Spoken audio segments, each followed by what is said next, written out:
नमस्कार, स्वागत है आप सबका। आप देख रहे हैं हमारा खास कार्यक्रम देश देशांतर। मैं हूं कवीन सचान और आज बात दिल्ली में अनशन और हड़ताल की।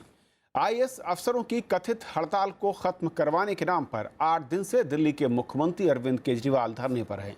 इसे लेकर एक याचिका पर सुनवाई करते हुए दिल्ली हाई कोर्ट ने अरविंद केजरीवाल सरकार से पूछा कि आप लोग किसी के दफ्तर या घर में घुसकर ऐसे हड़ताल नहीं कर सकते।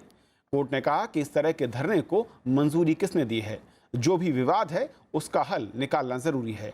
उधर आईएएस अफसरों ने कहा कि वो हड़ताल पर नहीं हैं। आईएएस एसोसिएशन ने 17 जून 2018 को एक प्रेस कॉन्फ्रेंस कर सफाई दी कि अफसर दिल्ली में हड़ताल पर नहीं हैं। आईएएस अधिकारियों के हड़ताल पर होने की खबर अफवाह है और अफसर सभी बैठकों में हिस्सा ले रहे हैं और पूरी ईमानदारी से अपना काम कर रहे हैं। आज अपने कार्यक्रम में समझेंगे कि आखिर दिल्ली में सरकार को धरने पर जाने की जरूरत क्यों पड़ रही है।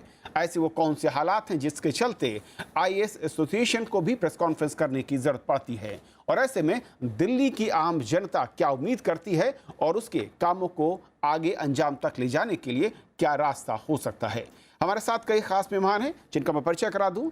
डैनी जयाशीलन है, पूर्व सचिव गृह मंत्रालय भारत सरकार, स्वागत है मैम आपका। हमारे साथ उमेश सहगल साहब हैं, पूर्व मुख्य सचिव दिल्ली। उमेश जी, स्वागत है आपका। संजीव झा हमारे साथ हैं, आम आदमी पार्टी के विधायक और नेता। संजीव, स्वागत है आपका। और हमारे साथ जुड़ेंगे बीजेपी के नेता विजेंद्र गुप्ता, जो कि विधानसभा में विरोधी दल नेता भी हैं। शुरुआत में करना चाहूँगा संजीव आपसे कि आखिर एक सरकार को, एक चुनी हुई सरकार को, संवैधानिक पदों पर बैठे लोगों को धरने की जरूरत क्यों पड़ रही है और कोर्ट को ये क्यों कहना पड़ रहा है कि भाई आप अनशन, धरना, हड़ताल, इसकी जरूरत क्या है? देखिए, पिछले 4 महीने से एक अजीबो गरीब चुनौती हमारे सामने है। पिछले 4 महीने पहले जितने भी आईएएस अधिकारी हैं वो किसी भी, ना तो मुख्यमंत्री की मीटिंग में आ रहे हैं, ना किसी मंत्री की मीटिंग में आ रहे हैं। अब बार बार मुख्यमंत्री ने एलजी साहब को बार बार मीटिंग में जाकर कहा, चिट्ठी लिखा, सारे कैबिनेट मिनिस्टर चिट्ठी लिखा कि अधिकारियों को आप निर्देश दें कि वो काम पे आएँ। मैं बता दूं, कई सारे अधिकारी ने बताया हम लोग काम पे आना चाहते हैं, लेकिन हम लोग किसी प्रेशर में काम नहीं कर पा रहे हैं। 4 महीने से लगातार चल रहा था। आज से 7 दिन पहले यही मुख्यमंत्री जी एलजी साहब को कहने गए थे कि आप एक लिखित रिटन डायरेक्शन दे दीजिए सारे अधिकारी को कि वो काम पे लौटें, वो मिनिस्टर की मीटिंग में आएँ। लेकिन इसको आप धरना नहीं कहिए, क्योंकि 7 दिन पहले ये निवेदन करने गए तो उन्होंने कहा कुछ टाइम लगेगा। तो मुख्यमंत्री जी ने कहा कि ठीक है, मैं बाहर बैठता हूं, आपको जितना समय लेना है ले लीजिए, लेकिन एक रिटन डायरेक्शन दे दीजिए आप। लेकिन आज 7 दिन हो गए, 7 दिन में उनको 7 मिनट का समय नहीं मिला कि ये बातचीत कर, ये बैठें, अधिकारियों को बुलाएं, चीफ सेक्रेटरी को बुलाएं और एक रिटन डायरेक्शन दे दें कि मिनिस्टर्स के मीटिंग में जाएं वो, और जनता का काम हो। हम भी परेशान है कि जनता का काम रुका पड़ा है, जनता का काम नहीं हो रहा है। तो मेरा ये कहना है कि 4 महीने से जो एक अघोषित आपातकाल जैसी स्थिति दिल्ली में है, इससे दिल्ली की जनता को परेशानी हो रही है। मैं मान लीजिए कि आज धरना छोड़ करके आप मुख्यमंत्री अपने ऑफिस में बैठे, तो अधिकारी तो कोई मीटिंग में आ नहीं रहा है, तो भी काम नहीं होगा, तो हम करें क्या? हमारे पास और दूसरा कोई चारा नहीं था। तो क्या ये आप करें धरना नहीं कहें, क्या ये एलजी से मुलाकात के लिए वहां पर आपके मुख्यमंत्री और मंत्री बैठे हुए हैं और वो बिल्कुल नहीं दे रहे हैं? बिल्कुल पिछले 7 दिन से बिल्कुल बस यही तो कह रहे हैं कि 5 मिनट का समय एलजी साहब निकालें, चीफ सेक्रेटरी को बुलाएं और एक रिटन डायरेक्शन दे दें कि आप जाइए मीटिंग, मिनिस्टर्स की मीटिंग अटेंड कीजिए, ताकि कई सारे काम होने हैं। आज बारिश का समय आना है, नाला डिशेड होना है, इन्वायरमेंट चुनौती हमारे पास बना हुआ है। आप देखिए, जो इन्वायरमेंट मिनिस्टर मीटिंग बुला रहे हैं, सेक्रेटरी मीटिंग में नहीं जा रहे हैं, चीफ मिनिस्टर मीटिंग बुला रहे हैं, कोई सेक्रेटरी मीटिंग में नहीं जा रहे हैं। आज कई सारे दौरे कर रहे हैं मिनिस्टर और चीफ मिनिस्टर, इसमें अधिकारी नहीं जा रहा है। तो ऐसे में ये सारा काम सफर हो रहा था, कोई रास्ता नहीं था। क्योंकि 4 महीने से लगातार 7 बार हमारे चीफ मिनिस्टर, बाकी मिनिस्टर मिल चुके हैं, कॉरेस्पॉन्डेंस कर चुके हैं, लेकिन उसके बावजूद लेकिन संजीव, जो प्रेस कॉन्फ्रेंस आईएएस एसोसिएशन ने की है, मैं उसके 3 बिंदु सिर्फ आपके सामने रखना चाहता हूं जी। उन्होंने कहा कि उनका राजनीति से कोई लेना देना नहीं है और किसी भी दल के साथ वो संबद्ध नहीं है, वो किसी हड़ताल या स्ट्राइक पर नहीं है, हर कामकाज को अंजाम दे रहे हैं। महज लंच के बाद वो 5 मिनट का मौन व्रत रखते हैं। देखिए, मैं आपकी बात से सहमत हूँ। वो कह रहे हैं कि मेरी बात नहीं है, ये आईएएस एसोसिएशन ने जो दावा किया, वो कह रहे हैं कि मैं अपना रूटीन काम कर रहा हूँ। वो ये भी मान रहे हैं कि हाँ, मैं मिनिस्टर्स के मीटिंग में नहीं जा रहा हूँ। कई सारे मैंने आपको मीडिया में, सोशल मीडिया में नोटिस दिखाए जिसमें हमने मीटिंग बुलाया और मीटिंग में नहीं आए। परसों इन्वायरमेंट मिनिस्टर की मीटिंग था, सेक्रेटरी उस मीटिंग में नहीं आए। तो मेरा ये कहना है कि दिल्ली की जनता ने एक सरकार को चुना, उस सरकार को काम करने हैं। अगर मिनिस्टर्स के मीटिंग में कोई आईएएस नहीं आएगा, अगर सेक्रेटरी नहीं आएगा, तो काम कैसे होगा? मेरा ये कहना है कि अधिकारी सरकार तो जो जनता ने चुना वो चलाएगा। सहगल साहब, क्या वजह है कि आईएएस एसोसिएशन प्रेस कॉन्फ्रेंस कर ये कहती है कि वो स्ट्राइक पर नहीं है, हड़ताल पर नहीं है, लगातार काम कर रहे हैं?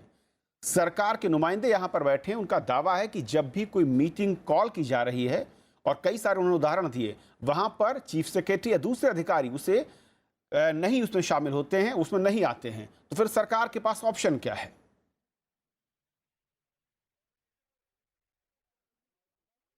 देखिए, एक सिंपल चीज़ ये है कि मिनिस्टर ने मीटिंग बुलाई, मान लीजिए 2 मिनिस्टरों ने मीटिंग बुला ली, या एलजी ने भी मीटिंग बुला ली, होम मिनिस्ट्री ने भी मीटिंग बुला ली, प्राइम मिनिस्टर ऑफिस ने भी मीटिंग बुला ली, तो अफसर क्या 5 जगह में जाएगा?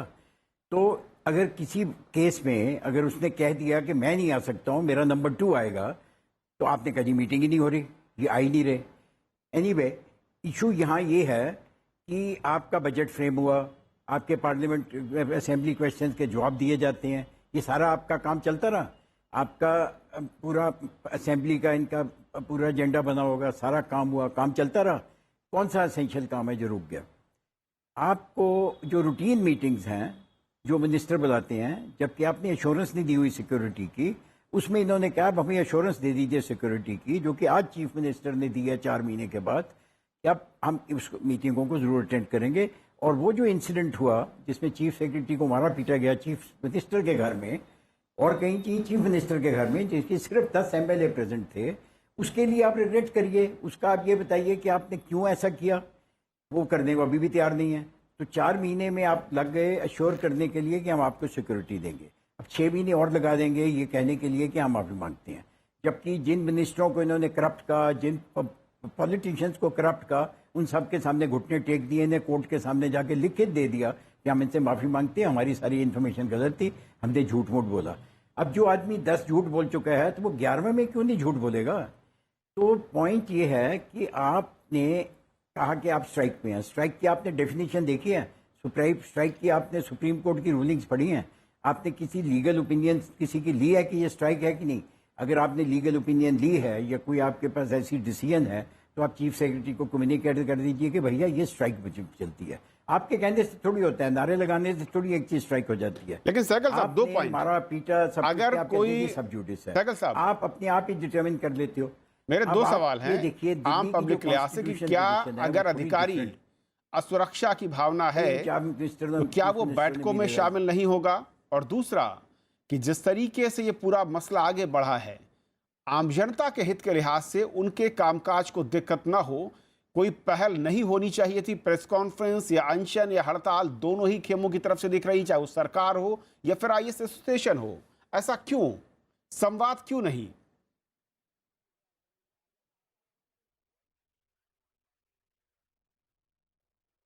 नहीं, ये आप मेरे से पूछ रहे हैं? जी, मैं आपको ये बताता हूं कि आईएएस एसोसिएशन जो है वो एक वेलफेयर बॉडी है, वेलफेयर ऑफ द एम्प्लॉइज।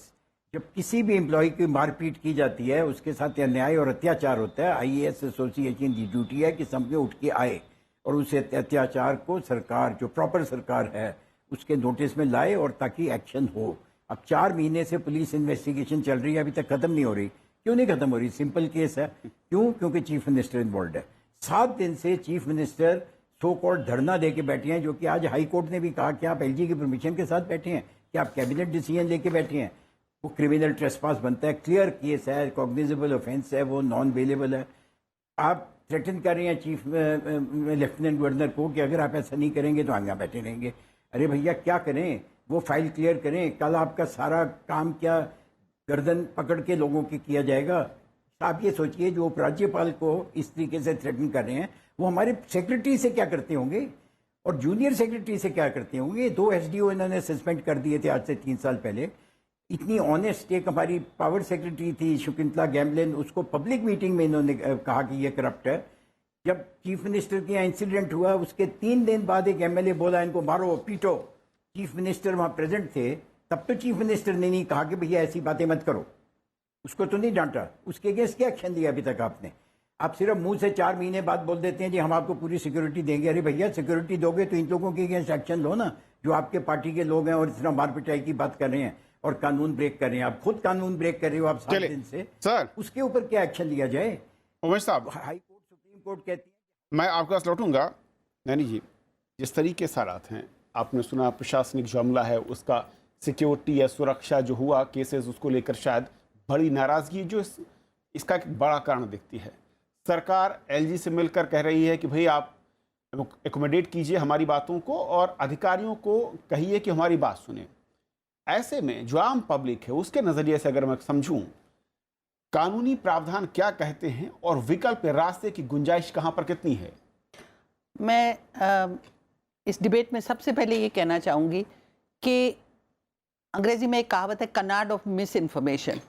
तो पहली बात तो इस बात पे बहुत इम्पॉर्टेंट है सहमति होए कि आईएएस ऑफिसर स्ट्राइक पर नहीं है। ये स्ट्राइक पर नहीं गए थे, स्ट्राइक काम हुआ था, हो रहा है, जैसे काम हर विभाग में होता है, काम चल रहा था। अब ये बात जरूर है कि एक जो बहुत बड़ा इंसिडेंट हुआ था, जबकि टॉप ब्यूरोक्रेट को एक ह्यूमिलिएशन हुई थी उसके साथ, उस इंसिडेंट को यादगार बना के उन्होंने रोज केवल 5 मिनट में लंच ब्रेक में एक मौन व्रत रखते थे। तो 2 असेंबली के सेशंस हुए हैं, बिल्कुल ठीक ठाक हो गए हैं 2 असेंबली के सेशन। तो ये कहना कि आईएएस ऑफिसर्स हड़ताल पर है, स्ट्राइक पर है, ये बिल्कुल नाजायज है। सबसे पहले एक कुछ डर का माहौल ऐसा बनाया गया है कि आईएएस ऑफिसर्स सुरक्षित नहीं महसूस कर रहे हैं, और वो सुरक्षा केवल कहने से कि मैं कल से आपको सुरक्षा दे दूंगा, उससे नहीं आएगी। एक वातावरण होना चाहिए, एक they should be both sides must be ready to believe the other side. यहाँ पर ये ऐसा कुछ माहौल सा पैदा हो गया है कि दूसरी साइड क्या कहती है, कुछ उसकी गारंटी नहीं है, कुछ उसको पता नहीं है कि क्या अगला स्टेप क्या लेंगे। तो एक सस्पिशन के बेसिस पर एडमिनिस्ट्रेशन नहीं चल सकती। एडमिनिस्ट्रेशन, अच्छी एडमिनिस्ट्रेशन वही चल सकती है जहां एक दूसरे में ट्रस्ट हो, बिलीफ हो, वेलफेयर हो। तो welfare of the common man. So you cannot run an administration like this. So मेरा ये सबसे पहले ये कहना है कि स्ट्राइक नहीं थी, और अब ऐसे हालात पैदा होने चाहिए ताकि बोथ साइड, दोनों तरफ आपस में मिले, बात करें, और ये केवल कहने से कि मैं सुरक्षा दे दूंगा, ये एक माहौल बनाया जाए जो कि जो ऑफिसर्स है वो सुरक्षित महसूस करें और कामकाज दिल्ली का आगे चले। विजेंद्र गुप्ता साहब, क्योंकि आप नेता विरोधी दल हैं दिल्ली विधानसभा में और आपकी सरकार सेंटर में है, अधिकारी दिल्ली में, क्योंकि ये यूनियन टेरिटरी है, और अधिकारी अगर ये कह रहे हैं कि सुरक्षा एक बड़ा मसला है जिसके चलते वो चिंतित हैं और कामकाज में अगर प्रभावित हो रहा है तो उसके पीछे भी एक बड़ा कारण यही है। क्या इस वक्त उनके लिए मुफीद, सही एक कवच हो सकता है जिसे देने की कोशिश आपकी पार्टी या आपने उठाई मांग, क्योंकि आप नेता विरोधी दल भी हैं और आपकी भी जिम्मेदारी है कि दिल्ली में आम जनता को सहूलियत मिलती रहे, चाहे वो अधिकारी हो या सरकार, कम से कम कोई हड़ताल पर न जाए?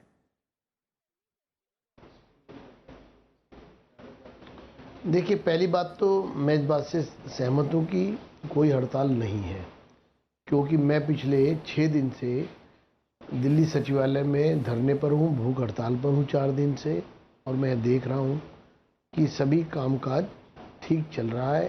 सभी अधिकारी आ रहे हैं, जा रहे हैं, गाड़ियाँ आती हैं, जाती हैं, वहाँ हम देख रहे हैं। तो ये कहना कि हड़ताल है, ये सरासर गलत है। हाँ, ये बात सही है कि परस्पर विश्वास में कमी आई है। क्यों आई है? क्योंकि मुख्यमंत्री ने खुद रात के 12 बजे दिल्ली के चीफ सेक्रेटरी के साथ दुर्व्यवहार किया, घर बुलाकर के रात के 12 बजे, पहले तो 12 बजे कोई मीटिंग का समय ही नहीं होता, पर ये तो मैं यही कहूँगा कि चीफ सेक्रेटरी की एक कमिटमेंट थी कि मुझे काम करना है, तभी तो वो रात के 12 बजे भी आ गए। लेकिन उसके बदले में कमरे में बंद करके 13 विधायक इंक्लूडिंग चीफ मिनिस्टर और डिप्टी चीफ मिनिस्टर अगर वह दुर्व्यवहार करते हैं, मारपीट करते हैं, गाली गलौज करते हैं, तो भय का वातावरण आना सामान्य है जो नीचे सबॉर्डिनेट ऑफिसर्स हैं। अब वो भय का वातावरण अगर दूर करना है तो कौन करेगा? कोई थर्ड पर्सन नहीं करेगा। अगर डोमेस्टिक वायलेंस हो रही है, जब तक पति ये नहीं मान लेगा कि नहीं अब मैं पत्नी के साथ दुर्व्यवहार नहीं करूंगा, तो पत्नी में वो आत्मविश्वास कैसे आएगा? मैं उदाहरण के लिए कह रहा हूँ। लेकिन विजेंद्र साहब, इसमें तीसरा पक्ष अगर भी है ना। पॉलिटिकल लीडरशिप, आम आदमी पार्टी के उसके नेता कह हेड रहे हैं कि आपकी सरकार जो केंद्र में है, विश्वास अगर कुछ नहीं ऐसा हुआ था तो पुलिस जांच करके अब तक नतीजे पे क्यों नहीं पहुंची है? क्योंकि आईएएस एसोसिएशन का एक बड़ा आरोप है कि 4 महीने के बाद भी अब तक उस केस पे कुछ नहीं हुआ। नहीं, आपके कहने से नहीं बनती ना बात। आपने कह दिया कुछ नहीं हुआ तो कुछ नहीं हुआ, आपको कैसे पता कुछ नहीं हुआ? वो पुलिस अपना काम कर रही है, कोर्ट अपना काम कर रहा है, हमें भी विश्वास है, कोर्ट पर भी विश्वास है, प्रशासन पर भी विश्वास है। अविश्वास से जो प्रशासन चलता नहीं है, ये जो अविश्वास पैदा किया जाता है ये एनार्की होती है। तो इसलिए पहला वो काम चल रहा है, जो होगा वो हो जाएगा। लेकिन मुख्यमंत्री अपील करते हैं। हेलो जी, आपकी बात सुनिए, आप बताइए, आपकी आवाज आ रही है। मैं अपनी बात कहूँ? जी बिल्कुल। हाँ जी, मैं संक्षिप्त में कहता हूँ। मुख्यमंत्री ने कल अपील की कि मैं अधिकारियों को सुरक्षा देने को तैयार हूँ। आज अधिकारियों ने कह दिया ठीक है, हम आपकी बात पर विश्वास करते हैं, हम एक बार बैठ जाते हैं आपके साथ और आपस में बैठ करके हम ये एक आपने जो कहा है ट्विटर पे, एक बार आमने सामने बैठ करके हम आप जो कह रहे हैं, हमें अगर लगता है कि आपकी बात जो है वो वास्तविकता में हमें विश्वास दे रही है तो हम अपना भय निकाल देंगे। लेकिन आज मनीष सिसोदिया ने, जैसे अधिकारियों ने उनकी बात को माना, मनीष सिसोदिया ने कहा कि नहीं, हम ऐसे नहीं बैठेंगे, हम तो कोई थर्ड पार्टी को लाइए कि एलजी बिठाएं। हम तो यही तो कह रहे हैं कि एलजी बिठाएं। सवाल ये है कि मारपीट आपने की है, शिष्टाचार आपने खत्म किया है। अगर आप सिर्फ गिमिक कर रहे हैं, सिर्फ वहां पर जोड़ तोड़ कर रहे हैं, राजनीति कर रहे हैं, कभी दूसरी दलों को बुला रहे हैं, कभी 2019 की विजेंद्र जी, जो आपने कहा मैं उसका जवाब लेता हूं। आम आदमी पार्टी से पानी नहीं मिल रहा, दिल्ली में लोगों को बिजली नहीं मिल रही, दिल्ली में लोगों के काम नहीं हो रहे, इसकी जिम्मेदारी कौन पूरी करेगा? चलिए मैं इसका जवाब लेता हूं। संजीव, दो बातें हैं। पहली चीज ये, भरोसे की कमी और भरोसा बहाल करना किसी भी सरकार का काम है, उसके मुखिया का काम है। और दूसरा ये कि जो बार बार तमाम अधिकारी भी कह रहे हैं कि आईएएस एसोसिएशन का जो दावा है वो सच दिख रहा है कि भाई वो स्ट्राइक पर नहीं है, वो कामकाज भी कर रहे हैं। आपके 2 सत्र निकाले हैं, अगर स्ट्राइक पर होते तो कामकाज पूरी तरीके से बंद होता। क्या ये माना जाए कि अधिकारों के सीमा के बाहर जाकर कुछ और अधिकारों की लड़ाई है या फिर उससे अलग कुछ? नहीं, देखिए, दो बातें जो आपने कहा, मेरा ये कहना है कि सबसे पहली बात, जो एक एलिगेशन लगा, आपने भी कहा, उस एलिगेशन की जांच पुलिस कर रही है। पुलिस एलजी साहब के पास और केंद्र सरकार के पास जल्दी से जांच करके जो कोई दोषी हो उसको सजा मिले, पहली बात। दूसरी बात कि जब हमने कहा कि कोई अधिकारी मीटिंग में नहीं आ रहा, मेरा ये कहना है कि अधिकारी कहना है कि मैं काम कर रहा हूँ, लेकिन काम कैसे होगा जब आप मिनिस्टर्स के मीटिंग में आएंगे? आप कह रहे हैं कि मुझे विश्वास नहीं है। तभी सीएम साहब ने कहा था कि अब सारे जितने भी मीटिंग्स हो रहे हैं, कैबिनेट मीटिंग का भी अब रिकॉर्डिंग करो, वीडियो रिकॉर्डिंग हो, तो आपने मना कर दिया। सेक्रेटरी का नहीं, ये वीडियो रिकॉर्डिंग हो ही नहीं सकती। मीटिंग में अधिकारी नहीं आए या हर मीटिंग में नहीं आए? हर मीटिंग, पिछले 4 महीने में से किसी भी मीटिंग में कोई अधिकारी नहीं है। यहां तक कि सिग्नेचर ब्रिज का दौरा करना था, सीएम साहब गए, डिप्टी सीएम गए, लेकिन ना तो एनवायरमेंट सेक्रेटरी गया, ना पीडब्ल्यूडी सेक्रेटरी गया। तो मेरा ये कहना है मेरा ये कहना है कि पिछले 4 महीने हमने आपको 25 नोटिस मैंने दिखाया है, जिसमें अधिकारी अभी परसों घटना में बता रहा हूं कि परसों एनवायरमेंट मिनिस्टर ने मीटिंग बुलाया, सेक्रेटरी उस मीटिंग में नहीं आए। तो मेरा ये कहना, आप नहीं आ रहे हैं, अब कहते हैं विश्वास बहाल हो। मेरा ये कहना, तभी तो एलजी साहब के पास कह गए। अभी मनीष जी ने यही कहा कि एलजी साहब बैठ जाएं, चीफ सेक्रेटरी बैठ जाएं और सारे सेक्रेटरीज बैठ जाएं, बैठ के बात कर लेते हैं। लेकिन मान लीजिए, एक चीज बताइए प्रवीण जी, जिन पर आप अविश्वास जता रहे हैं जी साहब पर, लगातार मैं बयान देख रहा हूं, अगर पिछले 4 महीने के देखें, उन्हीं के सहारे विश्वास बहाली की कवायद क्यों करना चाहते हैं? आप सीधे विश्वास बहाली की कवायद क्यों नहीं करना? मैं इसलिए कह रहा हूं कि कई सारे अधिकारी ऑफ द रिकॉर्ड ये कहने आ रहे हैं कि मैं मीटिंग में जाना चाह रहा हूं, लेकिन मुझ पर दबाव है। एलजी साहब कह रहे हैं नहीं, कोई दबाव नहीं है, आप विश्वास बहाल नहीं हो पा रहा है। तो इसका मतलब एलजी साहब सेंटर पॉइंट हैं। तो एलजी साहब बैठ जाएं, सेक्रेटरीज बैठ जाएं और मिनिस्टर्स बैठ जाएं, सीएम बैठ जाएं और तय कर लें कि करना क्या, विश्वास बहाल कैसे होगा। आप मैं ये पति पत्नी का भी उदाहरण दे रहे हैं। मेरा ये कहना है कि अगर पति कोई क्राइम करे तो मान लेना। तो मेरा ये कहना है कि जब तक आमने सामने बैठेगा, जब तक एलजी साहब नहीं बैठेंगे, ये विश्वास बहाल कैसे होगा? कौन इसको मॉनिटर करेगा? विश्वास बहाली का कदम कैसे उठेगा और किसकी ओर से आना चाहिए? क्योंकि आम आदमी पार्टी कह रही है एलजी साहब को आना चाहिए, बीजेपी कह रही है कि आम आदमी पार्टी खुद क्यों नहीं विश्वास बहाली कर लेती है।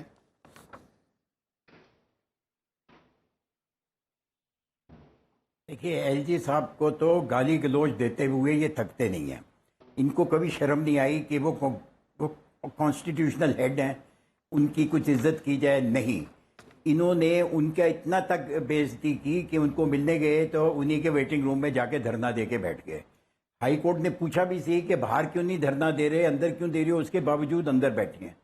तो उस एलजी के ऊपर आपके इतना विश्वास कर रहे हैं कि वो आपके बीच में वो फैसला करा देगा? अरे एलजी साहब आपके नौकर नहीं हैं। एलजी साहब जो काम करना चाहेंगे, अपनी ड्यूटीज वो खुद समझते हैं। आपको अपने आपने एक सिचुएशन क्रिएट किया है मारपीट करके, उस सिचुएशन को आप खुद संभालिए जाके। और जब अफसर तैयार है आपसे बातचीत करने में, आप डरते क्यों हमसे बातचीत करने में? आपने इतना डराया धमकाया है लोगों को कि हम सस्पेंड कर देंगे, हम ये कर देंगे, हम वो कर देंगे। अब आप सामने मिलिए ना लोगों को, मिल के उनमें विश्वास पैदा कीजिए, माफी मांगिए। जब आप गडकरी से या पॉलिटिशियन से माफी मांग सकते हैं तो हम ऑफिसरों से क्यों नहीं मांग सकते हैं? आप भी अफसर थे एक दिन, आप सब जूनियर अफसर थे, सब आपसे सीनियर बैठे हुए हैं वहां। आप उनके साथ मीटिंग करिए और तय करिए, इशू को खत्म करिए। एलजी बीच में क्यों आए, प्राइम मिनिस्टर बीच में क्यों आए? प्राइम मिनिस्टर का क्या लेना देना है इसमें? चलिए, आप कल कहेंगे प्राइम मिनिस्टर आए, परसों कहेंगे प्रेसिडेंट आए। अरे आप कौन होती हैं ये डिसाइड करने वाले? सहगल साहब कहना कि पहल सरकार आम आदमी पार्टी खुद करनी चाहिए। विजेंद्र गुप्ता जी, आपकी नजर से ये कदम किसकी ओर से आना चाहिए और कदम क्या हो सकता है जिससे सब कुछ वापस पटरी पर लौटता दिखे? देखिए, मुख्यमंत्री की जिम्मेदारी है। वो मुख्यमंत्री सरकार में एक चुने हुए मुखिया हैं और ये उनका दायित्व उनका है कि अपने अफसरों को जो है विश्वास दे। लेकिन वो वास्तविकता में इस विवाद को जो खुद उन्होंने बनाया है, खुद खड़ा किया है विवाद, उसको ख़त्म ही नहीं करना चाहते। अभी देखिए, उनके विधायक झूठ बोल रहे हैं साफ। 10 कैबिनेट मीटिंग हुई है। मैं जहाँ भूख हड़ताल पर बैठा हूँ, 2.5 महीने से मुख्यमंत्री अपने कार्यालय में नहीं आए। 2.5 महीने से, आप बताइए, 2.5 महीने से मुख्यमंत्री खुद कार्यालय में नहीं आ रहे और आरोप अधिकारियों पर लगा रहे हैं। हम अधिकारियों के पक्षधर नहीं है, लेकिन अगर सरकार साफ रूप से नजर आ रही है कि यहाँ झूठ बोलते हैं। सदन के अंदर बजट पेश किया, बजट कैसे पास हो गया? अगर अधिकारी काम नहीं कर रहे होते तो बजट कैसे बन जाता? दिल्ली के अंदर हर बैठक में, ये खुद ही बैठक नहीं बुला रहा। और कल जो आईएएस ऑफिसर्स की प्रेस कॉन्फ्रेंस थी, उसमें दूध का दूध और पानी का पानी हो गया। अगर आपको लगता है कि उन्होंने झूठ बोला है तो आप ऑन रिकॉर्ड बता दीजिए। आप कल तक कह रहे थे डोर स्टेप डिलीवरी की फाइल जो है वो एलजी के पास है, फाइल मुख्यमंत्री के पास है। कल इसका भी खुलासा हो गया। आप कह रहे थे स्कूलों में सफेदी नहीं हो रही, मोदी जी सफेदी नहीं करने दे रहे। उन्होंने ये बता दिया कि समर वैकेशन में सभी स्कूलों में सफेदी होगी। 300 स्कूलों में करीब सफेदी हो चुकी है। आरोप प्रत्यारोप पर सफाई बहुत लंबा अरसा है, लेकिन मैं जानना चाह रहा था कि आपकी नजर से बहुत संक्षेप में रास्ता क्या है, अब किस तरह बढ़ने की जरूरत है?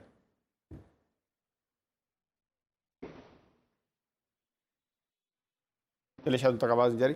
मैम, क्या है उपाय, क्या है? क्योंकि दोनों ही पक्ष, मैं कहूँ तीनों जगहों पर अपनी अपनी परेशानियां और अपने अपने तर्क हैं, लेकिन सवाल है कि आप जनता पीस रही है इसमें। देखिए, गवर्नेंस को वापस पटरी पर लाना सबसे प्रथम उद्देश्य होना चाहिए, और वो तभी होगा कि जो परिस्थिति आज की डेट पर बनी है वो किस कारणवश बनी है, उस कारणवश को उसको कारण जो भी है उसको निकालना, उसको सॉर्ट आउट करना पड़ेगा। जितनी देर तक वो इशू रहेगा तो वो फिर गवर्नेंस पटरी पर कैसे आएगी? गवर्नेंस जो आम आदमी के लिए है वो पटरी पर नहीं आ रही, क्योंकि इतनी दोनों तरफ से इतना आईएएस अधिकारियों के मन में इतना डर है, इतना भय है कि भी वो कह रहे कि हम सुरक्षित महसूस ही नहीं करते। तो जो जहां से ये स्थिति पैदा हुई है, जिस कारणवश से ये स्थिति पैदा हुई है, उसी कारण को आपको सॉर्ट आउट करना। जब भी कोई मुश्किल होती है, कोई प्रॉब्लम होती है, तो प्रॉब्लम को आइडेंटिफाई करके उसका सोल्यूशन ढूंढा जाता है। तो सबसे पहले वहां से पहल आनी चाहिए जहां से प्रॉब्लम क्रिएट हुई है। और आईएएस ऑफिसर्स ने केवल अपने एक पॉइंट पर प्रेस कॉन्फ्रेंस में, ट्रांसपोर्ट कमिश्नर ने फूड एंड सिविल सप्लाईज की जो इशू है उसके बारे में और डीसिल्टिंग ऑफ हर एक के बारे में उन्होंने लिख के दिया कि ये नहीं है कि हमने काम नहीं किया, हमारे ऊपर झूठे आरोप। चलिए, मैं वक्त खत्म हो रहा है, माफी चाहूंगा, लेकिन संजीव, बहुत संक्षेप में, ये जो हड़ताल या अनशन, ये हथियार आप लोगों का पुराना हथियार रहा है, इसको छोड़कर वापस सरकार दफ्तरों की तरफ कब लौट रही है? मैं वही बार कब बार की आपको उम्मीद कह रहा कर हूँ, सकते देखिए इसमें 3 स्टेक होल्डर हैं, मिनिस्टर्स, ऑफिसर्स और एलजी साहब। बार बार यही तो सीएम कह रहे हैं कि हम तीनों बैठ के समाधान निकालते हैं। 4 महीने से लगातार कोशिश की जा रही थी, 4 महीने से कोई काम नहीं हो रहा था। मेरा ये कहना है, जिसको अफसर कह रहे हैं कि काम हो रहा है, वो अपना रूटीन वर्क कर रहे हैं। ये मिनिस्टर्स के ऑफिस में आके मीटिंग नहीं हो पा रही है। सरकार को हड़ताल, जब कोर्ट ये कह रहा है कि आप हड़ताल पर कैसे जा सकते हैं, संवैधानिक पद पर हैं, उसको भी समझना नहीं, होगा वो ना। शुक्रवार को हम जवाब देंगे वहां कि हमारे साथ क्या परेशानी। शुक्रवार को डेट दिया गया है, चलिए, हम वहां जवाब देंगे कि हमारी क्या परेशानी है। लेकिन तब तक आप कह रहे हैं कंटिन्यू रहेगा? मैं नहीं, अगर बिल्कुल नहीं। समझूं तो। देखिए, सीएम साहब ने कहा है कि अगर आपको सिक्योरिटी कंसर्न है, आप मेरे परिवार के लोग हैं, मैं सिक्योरिटी एश्योर करता हूं, लेकिन इसमें मेजर स्टेक होल्डर एलजी साहब बैठा, उनको पड़ेगा, तीनों बैठ के समाधान वक्त निकालें। खत्म हो रहा है। बहुत बहुत शुक्रिया आप चारों मेहमानों का हमारे साथ इस चर्चा में जुड़ने के लिए और समझाने के और बताने के लिए कि असल में दिल्ली में ऐसे हालात क्यों हैं, एक दूसरे पर आरोप प्रत्यारोप का दौर इतना तेज क्यों है, सरकार हड़ताल पर और आईएएस अफसर काम पर नहीं, इस तरह के आरोप क्यों लग रहे हैं। हमारे कार्यक्रम को आप YouTube पर देखने के लिए youtube.com/rajsabha.tv/देश-देशांतर पर आ सकते हैं। अपनी राय सुझाव हमें भेज सकते हैं dd.rajsabhatv@gmail.com पर। और अब बात आप दर्शकों के सुझाव और राय की। विकास बागरी लिखते हैं, हमने कार्यक्रम किया था मानवाधिकार हनन किसका 15 जून को। उन्होंने इस प्रोग्राम को लेकर लिखा है कि बहुत ही काबिल तारीफ संवाद किया गया है। यूएन के आयोग UNHRC की ओर से कश्मीर पर जारी की गई इस रिपोर्ट पर अच्छी आलोचनात्मक चर्चा हुई। भारतीय सेना पर भी सम्मानपूर्वक बात हुई। बहुत बहुत धन्यवाद आप सभी मेहमानों का और अच्छी तरह से समझाने के लिए। पिंकी यादव ने हमें जीमेल पर लिखा है इसी कार्यक्रम को लेकर कि 15 जून के इस कार्यक्रम पर कि इस रिपोर्ट में कोई भी डेटा सरकारी वेबसाइट से नहीं लिया गया है, केवल मीडिया और सिविल स्रोतों के जरिए से कह रहे हैं और इसको हम सही नहीं मान सकते। यूनाइटेड नेशंस को इसे ठीक तरह से देखना चाहिए और इससे दूसरे देशों की तुलना में भारत की छवि पर नकारात्मक प्रभाव पड़ता है। बहुत बहुत शुक्रिया आप दर्शकों की राय, सुझाव और आलोचना का। आप यूं ही हमें अपने सुझाव भेजते रहिए। फिलहाल आज इतना ही। नमस्कार।